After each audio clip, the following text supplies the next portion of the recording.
Saya Kalimasada dari Akademi Kripto. Kita memasuki modul ketiga mengenai Crypto Portfolio Management. Dan sebelum video ini saya mulai, nothing I say is financial advice. Video ini adalah analisa internal yang kita lakukan. Nah, di sini saya akan bahas mengenai struktur, mengenai jurus, mengenai strategi, mengenai rahasia yang kita pribadi lakukan dalam mengelola fund kita yang nilainya ratusan miliar. Nah, di sini saya selalu suka ya pakai analogi yang namanya barbell strategy. Suatu strategi yang dirumuskan ya oleh John Bogle pada waktu itu. Kenapa? Karena saya suka yang namanya keseimbangan. Saya suka yang namanya balance. Saya suka yang namanya proporsi yang tepat, proporsi yang pas. Dan saya tidak suka kalau lagi missing balance. Kenapa? Kalau lagi missing balance itu berarti ada chance terjadi yang namanya atau timbul yang namanya risiko. Dan saya orangnya itu bukan yang menghindari risiko, tapi saya orangnya yang mengontrol risiko. Dan menurut saya pribadi, ya strategi ini adalah strategi yang paling bisa diterapkan, paling bisa digunakan bagi teman-teman. Karena works bagi kita pasti juga works bagi teman-teman semuanya. Nah, kita menggunakan strategi yang kita ngomong ya, crypto barbell strategy, di mana kita memadukan dua hal, yaitu adalah hal yang paling konservatif dan juga hal yang paling agresif. Jadi kita benar-benar ambil mana yang paling ekstrim stabilnya dan juga mana yang paling ekstrim enggak stabilnya. Dan ya ini contoh ya, misalkan hyper konservatifnya di sini kita itu adalah melakukan pembelian Bitcoin secara berkala.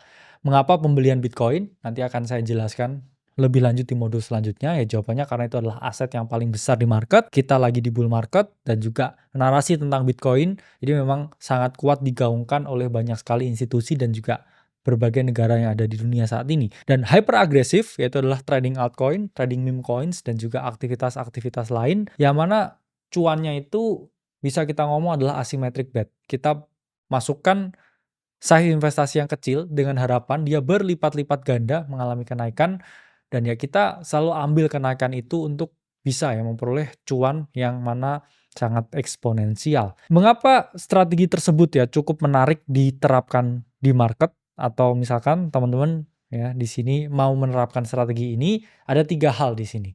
Pertama adalah keseimbangan yang ekstrim. Saya udah jelasin.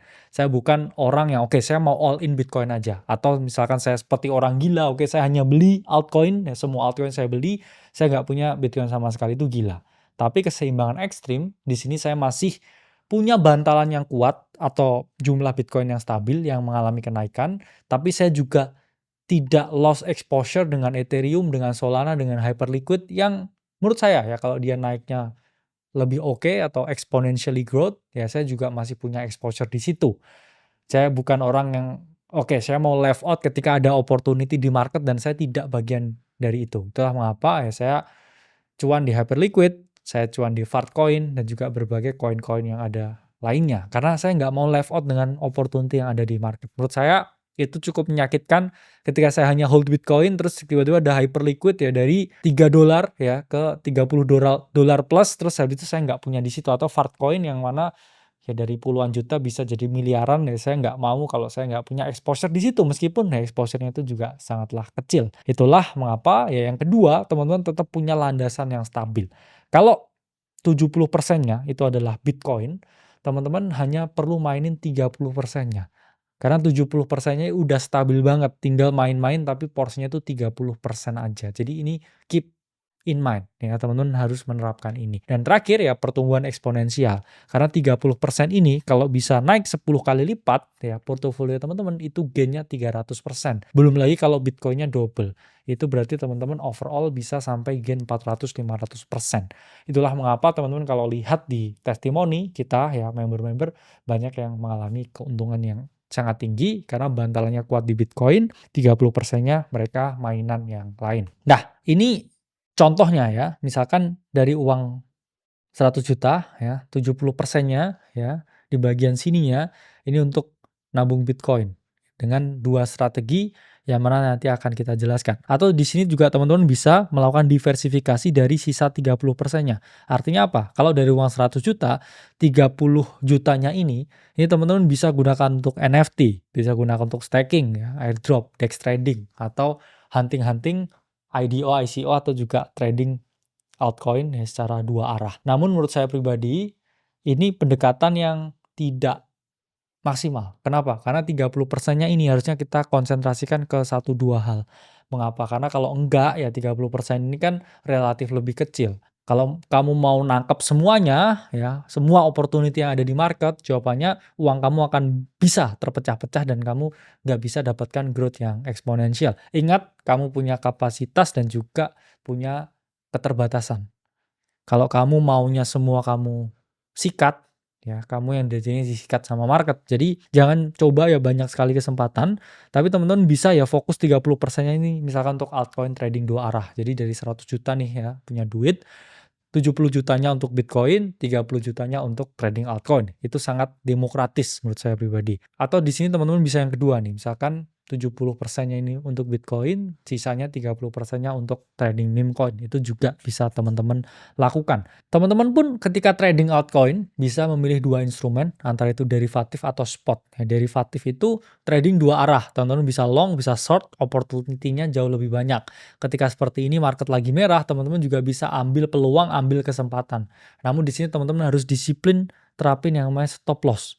Apa itu stop loss? Ya stop loss itu adalah suatu tindakan yang kita lakukan untuk minimalisir ya risiko yang ada ketika aset ini turun terus atau ketika aset ini naik terus. Dan kemudian ya ini derivatif ya likuiditasnya lebih banyak, kemudian di track ini lebih gampang. Tapi kalau spot trading ya biasanya hanya bisa beli, soft SL boleh ya, teman-teman nggak boleh hard stop loss ya, atau stop lossnya udah ditentukan di awal, bisa sambil teman-teman lihat chartnya. Dan spot trading harus punya tracker, seperti yang saya jelaskan sebelumnya, bisa pakai coin market cap. Nah biasanya teman-teman kalau mempelajari ya banyak tentang derivatif market, bisa pakai ya, misalkan CoinGlass seperti ini, dia juga ada fiturnya ya super chart. Di sini bisa sangat lengkap sekali ya teman-teman menggunakan banyak sekali indikator open interest, funding rate yang mana nanti akan saya jelaskan di modul selanjutnya. Nah, di sini teman-teman bisa melihat nih ya open interest change ya selama 4 jam terakhir. Ini ada aset-aset yang bisa teman-teman perhatikan di derivatif, ya bisa ambil bias ya 2 arah teman-teman. Ya ini jauh lebih lengkap ya sebenarnya. Cuman di sini teman-teman harus menerapkan yang namanya stop loss. Apa itu stop loss ya? Namanya trading itu ada yang namanya risk and reward dan juga ada yang namanya titik validasi dan juga invalidasi ya. Misalkan teman-teman di sini mau melakukan pembelian ya, kalau harga ini tidak bergerak ya sesuai dengan kehendak teman-teman, teman-teman ya posisinya stop loss ya. Ini contohnya seperti ini teman-teman. Nah, ini di sini teman-teman entry-nya di sini dan kemudian ketika harga ini tidak bergerak sesuai yang teman-teman kehendaki ya teman-teman di sini mengalami ya yang namanya stop loss dan ya sebelum harga ini jauh lebih turun lagi. Ini udah saya jelaskan banyak sekali ya di video-video trading sebelumnya, teman-teman harus pelajari, harus gunakan juga dan ya di sini cukup ya untuk bagian ketiga dan kita akan lanjut di bagian keempat ya, terutama spesifik tentang Bitcoin-nya. Di situ akan saya jelaskan mengapa Bitcoin dan bagaimana ya teman-teman mengalokasikan pembelian Bitcoin secara maksimal. Sampai jumpa di modul keempat.